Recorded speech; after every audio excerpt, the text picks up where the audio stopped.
Hello. For those who don't know me, I'm Rochelle. I'm here from the Pueblo Lands, Taos, New Mexico, and have the opportunity to come here about once a month to offer talk and teachings, and I'm always grateful for the opportunity to be here and getting to know this community and this Sangha in this way. And today I wanted to offer a talk on participating on behalf of life. And today's talk I just want to honor is an opportunity for us to all honor Joanna Macy. If you're unaware at this moment, she is in hospice. She has chosen to forego care for some conditions that she's in ailment with, and is now receiving hospice care, love, and support. And so the community has been really intentional about sitting vigil daily for her and with her. And it felt like coming here, being asked to be here in this time, that it would be important to bring her presence in. And so if you're not familiar with Joanna, I hope that what I share connects you to her deep wisdom that she is and continues to share with all of us, even in this time. It's been profound. And if you have had the beautiful privilege of connecting with her in some way or her work, I would just invite you to bring her into your heart as we're here together. She's a deep bodhisattva and has left us and will be leaving us with wisdom that will carry on, and we all feel that and know that in this time. So I just wanted to honor that this talk is dedicated to her, dedicated to our connection of her wisdom that she's shared, and how we can carry on and support the continuance of all these beautiful teachings. So I know we're having microphone moments. So I asked check you to on turn that. it up. Okay, great. Is that better? Oh, here.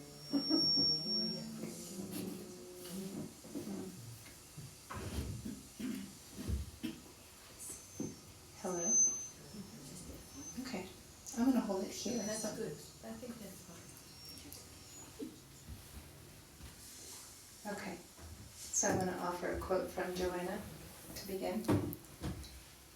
It's no longer appropriate to think in terms only, it's no longer appropriate to think only in terms of every, or even my nation or my country, let alone a village. If we are to overcome the problems we face, we need what I have called a sense of universal responsibility, rooted in love and kindness for our human brothers and sisters. In our present state of affairs, the very survival of humankind depends on people developing concern for the whole of humanity, not just their own community or their nation.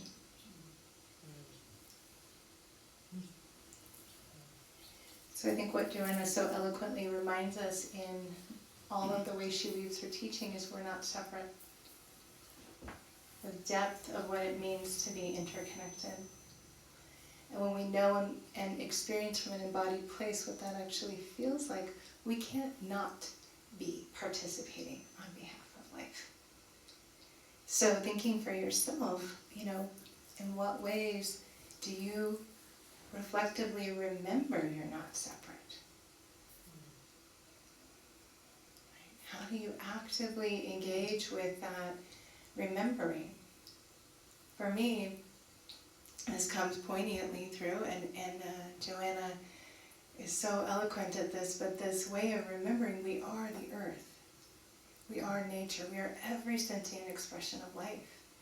And so that ability to know what that truly means gives us greater access to then feeling into that way we are connected and then can act from that place. And there are so many ways in our way of being in this time that work to separate us, work to cause us to forget. And for me, this feels like the understanding of deep understanding of what's suffering. When suffering is happening, how we can either choose to be transformed by it and liberated from it, or we can choose to have it create more separation. And this beautiful path that we're all on in these teachings helps us and reminds us not to forget and to turn towards these difficult places. So I wanted to speak to Joanna's spiral that she offered us in the work that reconnects. If you're not familiar with that body of work, it's international, global. Many people are sharing it in different ways, but it's a way for us to have a framework that can support us in what it really means to participate on behalf of life, what it really means to deeply know these teachings of interconnectedness. And so I'm going to offer this framework and point to some ways I understand it. I invite you, as I'm pointing to it, if it touches you, to reflect, how do I meet each of these steps in this framework? How am I in relationship to each one of these steps, as a way to begin to feel into what it might be like to practice this. I also want to say that Joanna is a fierce being. Like, my being is fairly gentle and calm and grounded, but if you've ever heard Joanna, she is passionately fierce. So I hope that you hold that while I talk, because that's where all these beautiful teachings come from. So she invites us in this spiral, and most often the spiral is shown as a dandelion and the different stages of the dandelion that go off into the cycle of life. And so you can think about the spiral as a cycle that continues and perpetuates the sense of life and interconnection. But we want to start with gratitude. Gratitude. What does that really mean? Well, gratitude, when we start to feel it and become intimate with it, it begins to remind us we can be right here in this moment.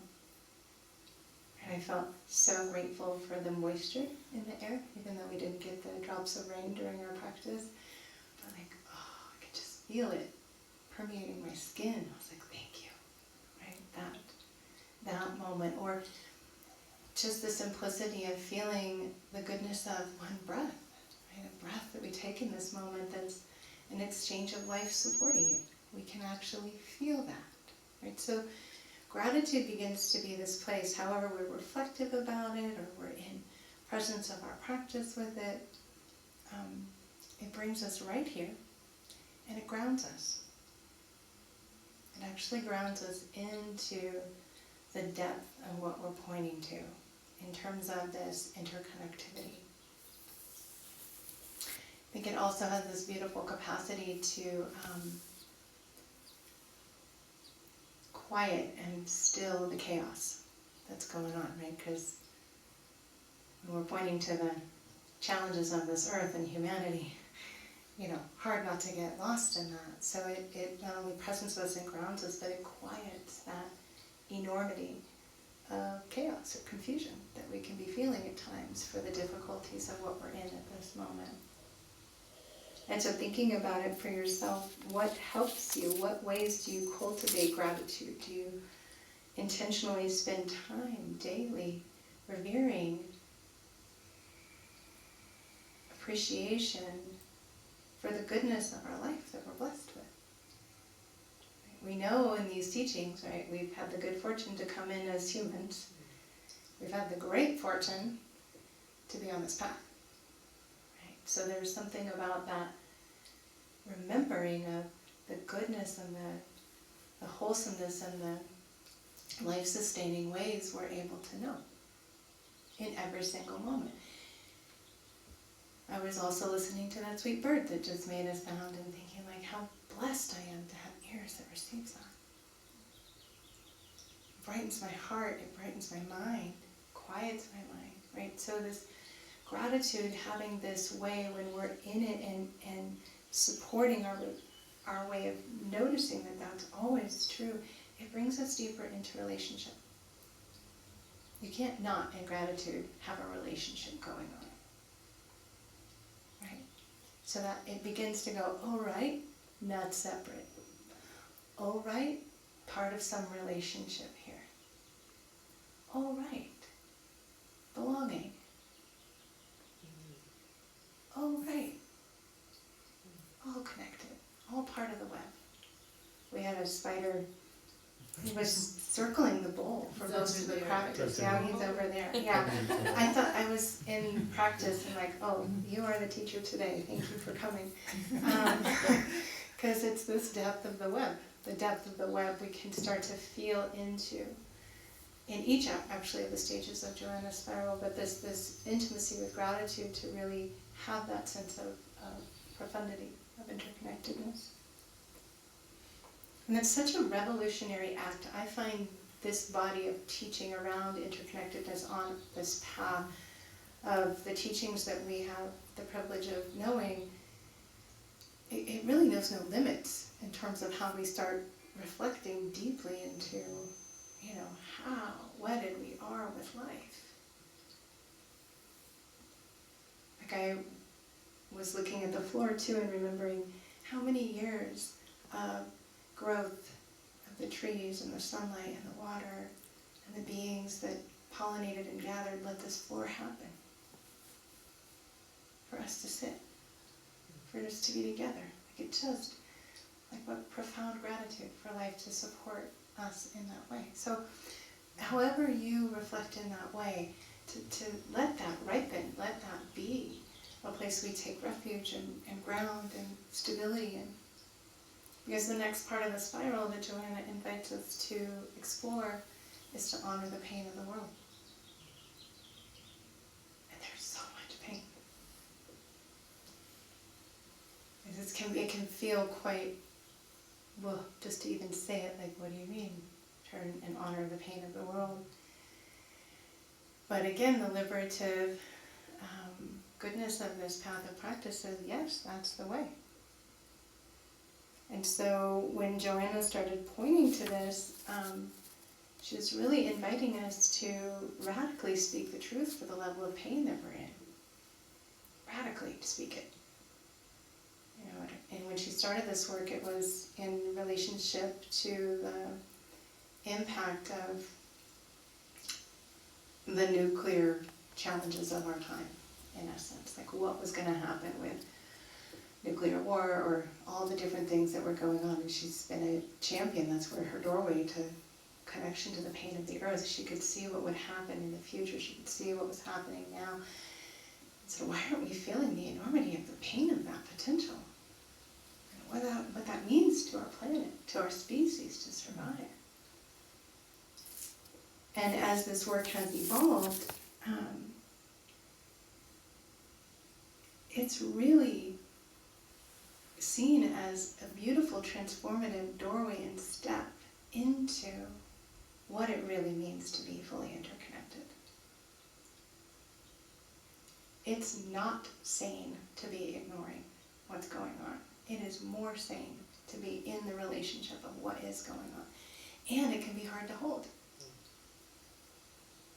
So this other beautiful piece that she's created in this lineage of work is we don't do it alone. We come into the honor of the pain together. And so notice that I very rarely have ever had an opportunity of where I'm in a moment of pain that I don't at some moment come into relationship with someone or some expression of life. So remembering that when we're holding pain, it's actually the ability to turn to it, so we turn to it together to be transformative for the together. And it actually, when we turn away, and we know this from our practice, right? Does it truly mean to be with what's fully here? When we turn away, or we numb out, or we distract, or we perpetuate the separation. We perpetuate the forgetting. And so what she's pointing to in this is, what are all the ways we can turn to the pain right now? It's pretty boundless right now, the amount of pain that humanity is experiencing and the earth is experiencing. And she often talks about pain as being sacred. When we finally learn how to and skillfully hold that into sacred charge of connection to life, which is like profound. And I want to show up for that. So for yourself, maybe you can reflect. I'll just share my own experiences of this recently. When we talk about honoring the pain for the world, it can be in these enormous ways that we see very big, ginormous things happening. Or it can be in our immediate microcosm of life that we're a part of. It's all related. But for me, any moment that I choose to go, ouch, the pain of that moment personally or in a relationship is here. Or like yesterday, I was driving back across the mesa from Vallecillos to Taos, and the fires were very clearly present. The smoke, I was coming in at the sunset hour, and it was, opaque and black, and you could see very clearly where this fire was coming from. It made it very easy for me to say, can't look at that, let's just focus over here, or to turn, which I did to it, and just let my heart feel, the pain of the land, the dryness of the land, the fear of the beings here. I can feel that, right? It's a collective feeling when we start to feel that suffering or that uncertainty of suffering that's happening. And so there's moments of my life that it's not only to turn to whatever's here in the immediate personal, interpersonal realm, but to look at the planet, to look at the systems that are collapsing and be with it fully. And remembering it's not just that one moment of collapse, it's led into so many different ways that one moment of collapse is happening. And that also reminds us that when we choose to participate as part of honoring it, we're changing the turning away from it and the separating from it to the reconnecting to it. It grows our heart's capacity to care. And we need more bodhisattva caring about what is happening, right? But we have to feel the pain in order to have that potential. It feels potent with the possibility if we can skillfully hold it and let it transmute, let it be liberated through our care and our compassion and our connection to it. So thinking for yourself, where in your own life are there moments that you could be choosing to turn to the pain a little more?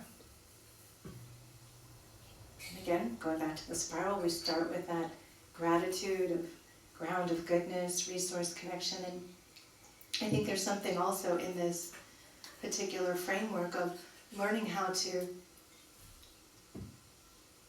step into a place of gratitude and hold the pain and learn how to move back and forth at the same time. So we don't get so overwhelmed by what's happening. Right, I'm grateful that my heart could turn to the pain of the fire yesterday. I'm grateful that I could come home and sit in the garden and take refuge with the bumblebees for a bit. Right? And then I could turn back to the pain that's here. And really feeling like, is it anger? Is it fear? Is it despair? Is it rage? And the potency of those emotions to let our hearts be opened is what Joanna's pointing to in honoring the pain. And there's something, and you all know, right? How many moments on your path of practice when you've really been deeply in a midst of a moment of pain or suffering, right? And you come through with that to liberation and insight. It's kind of the only doorway through. So what if we're starting to understand in this framework that that's on behalf of the earth too, on behalf of humanity. Right? Humanity isn't treating itself so well, or the earth. And how do we feel the pain of that and practice that bearing compassionate and loving witness to it so that it has the potential to shift? I think that's the only place that we're going to potentially find that.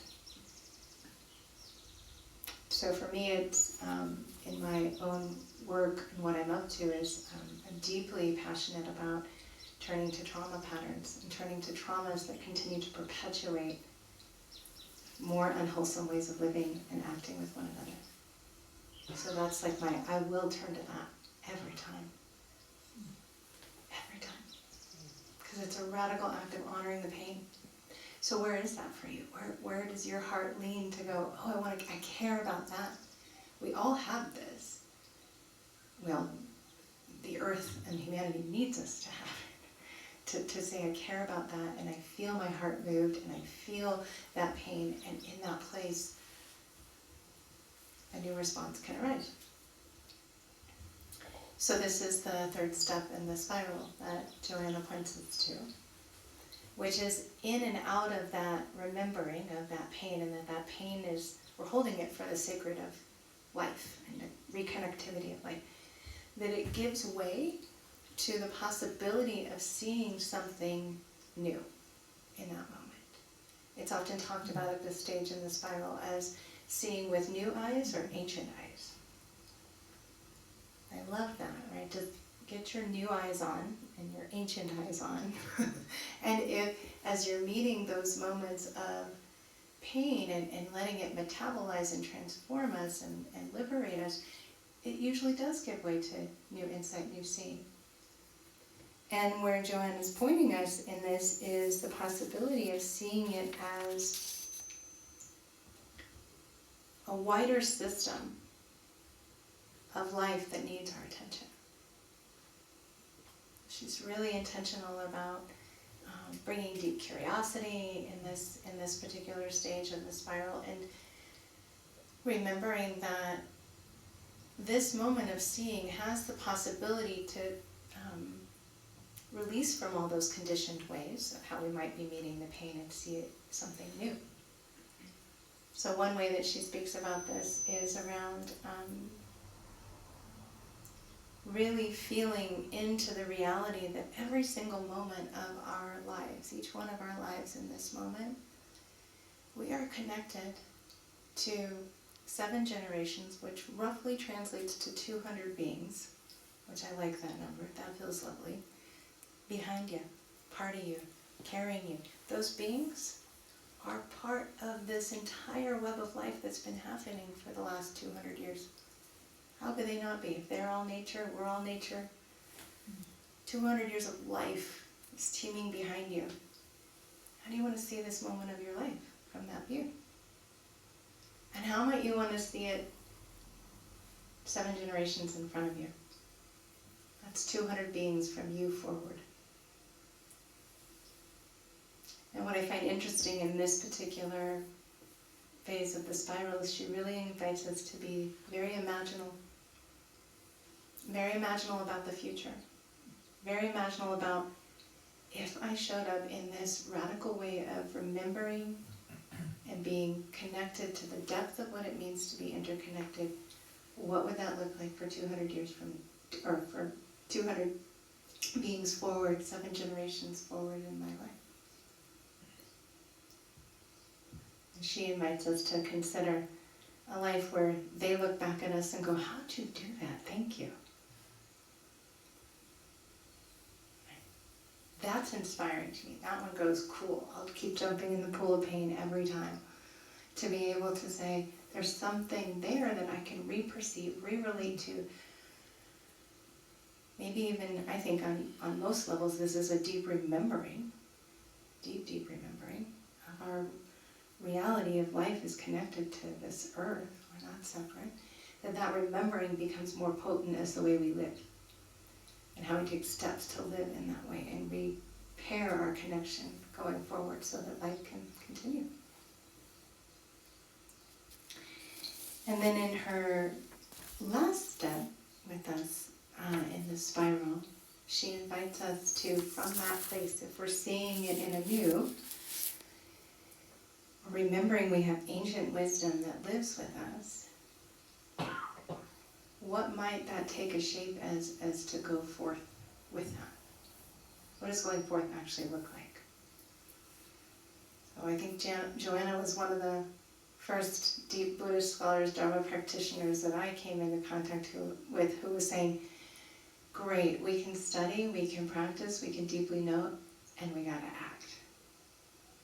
What does that really look like in this time, in the time that we're in now? And so when we recognize that we're part of this web, and just like the spider or the birds, or each one of you in here, we're all unique in our expression of form of life, but deeply woven, and every form matters. Every form has its own gift. Every form has its own brilliant and beautiful way of supporting life. So what would it be like to access what that is for you? You're being just like the spider we know is very good at web making. What is your expression of web making? And how do we honor that that's true in every single human, every single expression of life, and carry that out into action, into some form of reconnection and supporting life to wake up to this remembering that we're all part of one family, one life. For me, it was so sweet that the spider was here today, because for me it feels like a reweaving of life. Like when I choose to participate in this way, caring for suffering so deeply and intimately, to invite it into the potential for liberation, that's a weaving of repairing life back into its true cycle, its true essence of its design.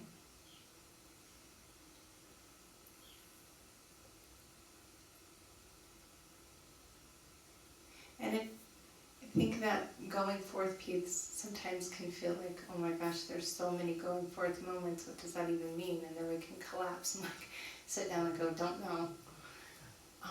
It might be as simple as carry that wisdom of interconnection when you're with the next person that you connect, make eye contact with, and have a conversation with. There's a beautiful being walking on the street, and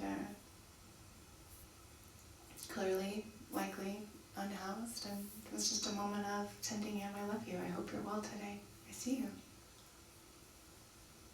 That was radiating from me, not spoken to him, but like that. Like it can be taking the profundity of these deep teachings that we have access to and acting with them in intentional ways in your life.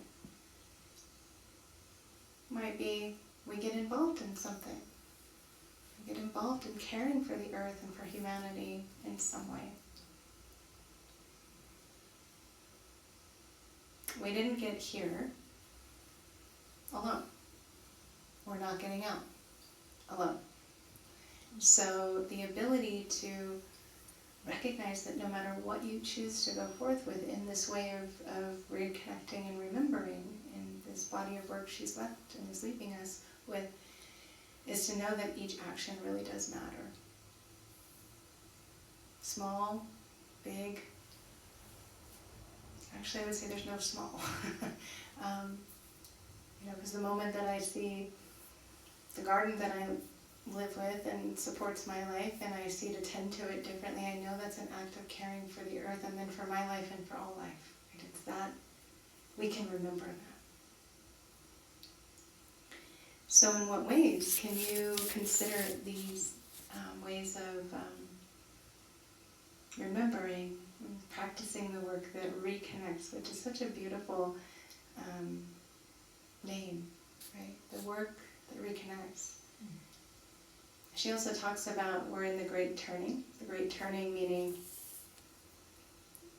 it's all collapsing. So we might want to look at that and recognize that great turning. How are we going to relate to it? But she also prefaces in all of that to say that we, humanity, in the way that we relate to that great turning is the great turning. And it can go in that possibility of direction, of reparation and reconnection and health.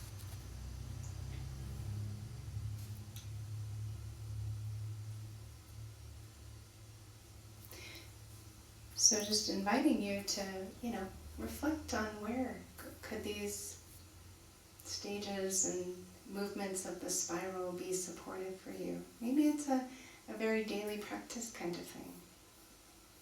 You know, I practice gratitude with my cup of tea in the morning.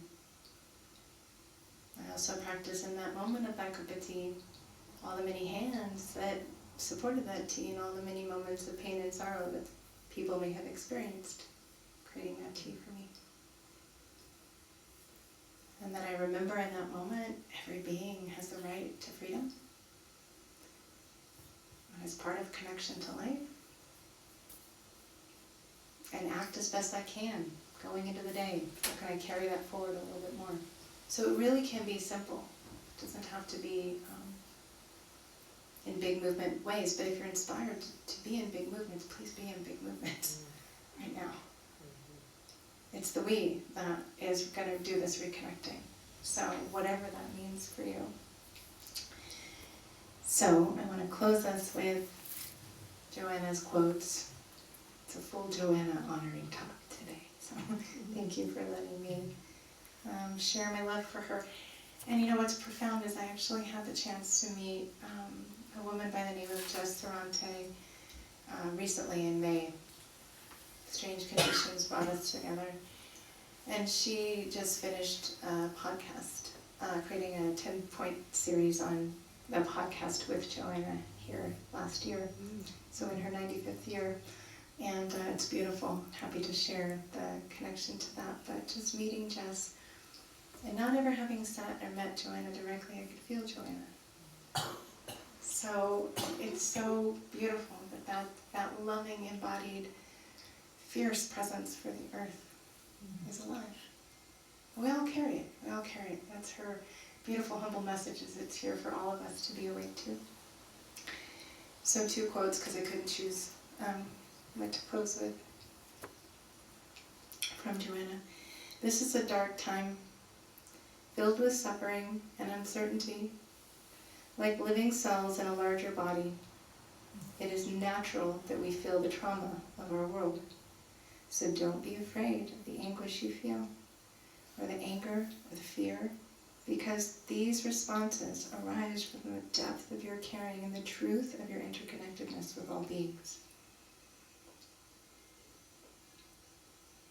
And the last quote I'll offer from her. We are capable of suffering with our world, and that is the true meaning of compassion. It enables us to recognize our profound interconnectedness with all beings. Don't ever apologize for crying for the trees burning in the Amazon, or over the waters polluted in the mines of the Rockies. Don't apologize for your sorrow and the grief and the rage that you feel. It's a measure of your humanity and your maturity. And it is a measure of your open heart. And as your heart breaks open, there will be more room for the world to heal.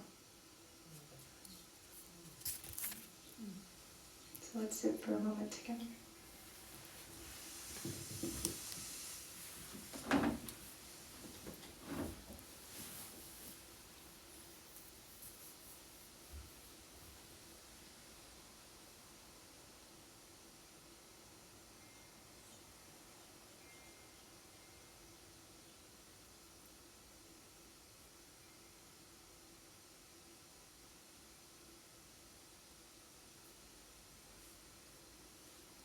Maybe dedicate this time of gathering, practice, being in the goodness and the wholesomeness of these teachings,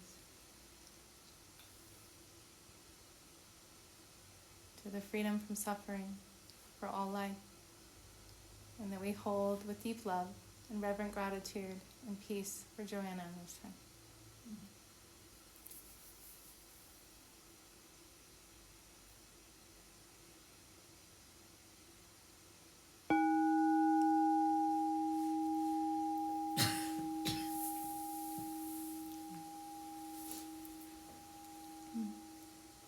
Thank you.